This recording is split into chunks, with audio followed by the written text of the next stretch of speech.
تو حضرت معاذ بن جبل رضی اللہ تعالیٰ عنہ کہتے ہیں کہ صبح کے خوبصورت لمحے اور حضور کی قربت اور سفر کی گھڑیاں اور چل بھی رہا تھا میں آقا کریم علیہ السلام کے ساتھ ساتھ، تو موقع غنیمت جانا تو میں نے کہا کہ اے اللہ کے پیارے رسول صلی اللہ علیہ وآلہ وسلم، مجھے آپ کی قربت میسر آئی ہے تو اس موقع سے میں فائدہ حاصل کرتے ہوئے آپ سے سوال پوچھنا چاہتا ہوں، اور وہ یہ کہ مجھے کسی ایسے عمل کے بارے بتا دیجئے جو عمل مجھے جنت میں داخل کر دے اور جہنم سے دور کر دے۔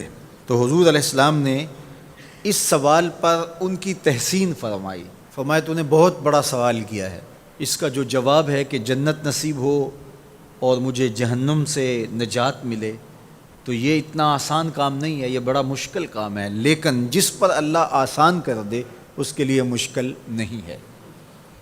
یعنی جنت آسانی سے نہیں ملتی، جہنم سے بچنا بھی اتنا آسان نہیں ہے، بہت سارے گناہوں سے بچنا پڑتا ہے، لیکن اللہ جس کے لیے آسان کر دے اس کو نیکی کی توفیق دے دیتا ہے اور برائی سے اس کو بچا لیتا ہے۔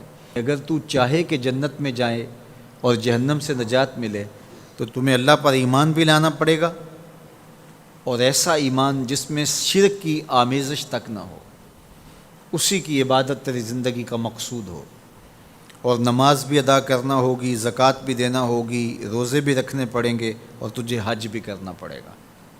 جنت میں داخلے کے لیے یہ شرائط ہیں کہ تم یہ کام کرو گے۔ پھر ارشاد فرمایا میں تمہیں بھلائی کے دروازے ہی نہ بتا دوں۔ ارشاد فرمایا الصوم جنہ، روزہ ڈھال ہے۔ ڈھال آپ سمجھتے ہیں، اگر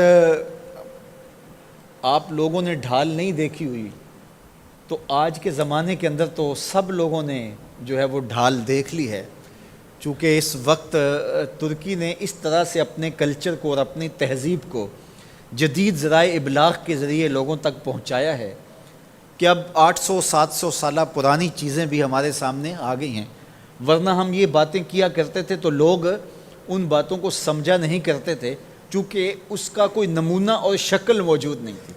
جب دشمن تیر پھینکے تو تیر سے بچنے کے لیے وہ لوہے کا پتلا جو آگے کر دیا جاتا ہے، جو تیر کو اپنے اوپر روک لیتا ہے، اس کو عربی میں جنہ اور اردو میں ڈھال کہا جاتا ہے۔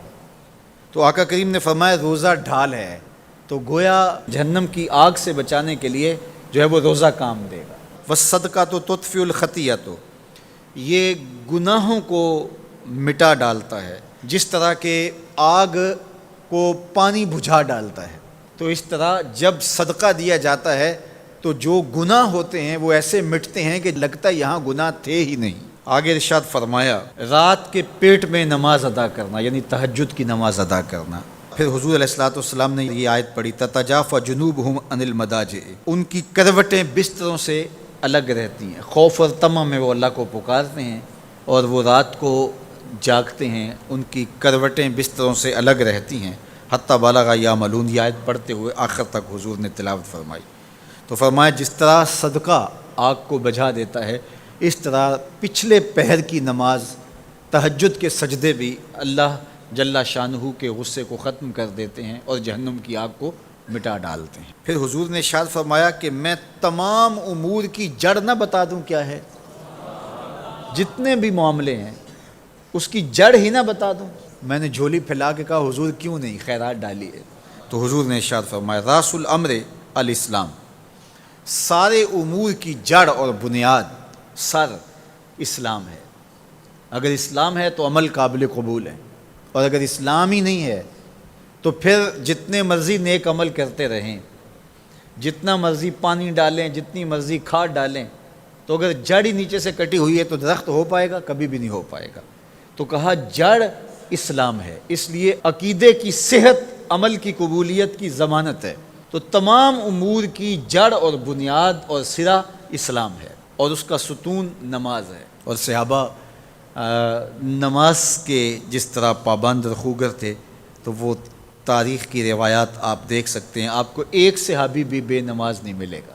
وَذِرْوَةُ صَنَامِهِ الجہاد، اور کوہان کی بلندی، چوٹی اسلام کی، وہ جہاد ہے۔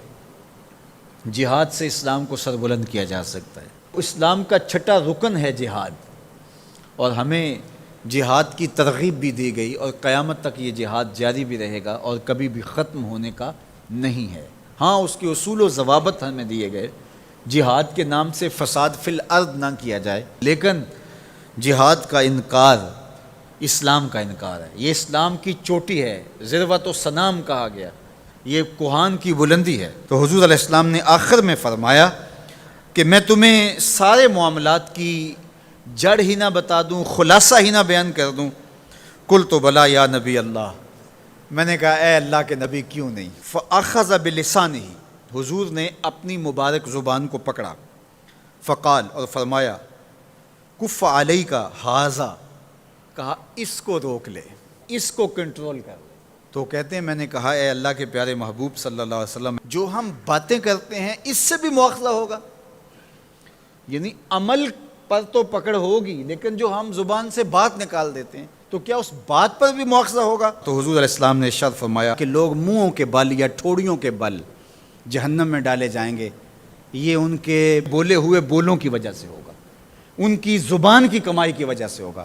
تو اپنی زبان کی حفاظت کرو تو جنت کا داخلہ مل جائے گا۔ تو گویا زبان کی حفاظت سے لے کر کے اللہ کے حضور سجدے تک اور اللہ کی عبادت تک، یہ ہے وہ نصاب جو جنت میں جانے کا ہے۔ اللہ ہم سب کو 5 گانا باجماعت نماز کی توفیق دے، اللہ ہمیں توفیق حج کی نصیب کرے، اللہ ہمیں رمضان المبارک کے روزے رکھنے کی توفیقات سے مالا مال کرے، اللہ اپنی راہ میں جد و جہد اور جہاد کی توفیق سے مالا مال کرے، اور اللہ ہمیں ہماری زبان کی حفاظت کی توفیق دے تاکہ ہم خیر کی راہوں کے مسافر رہیں۔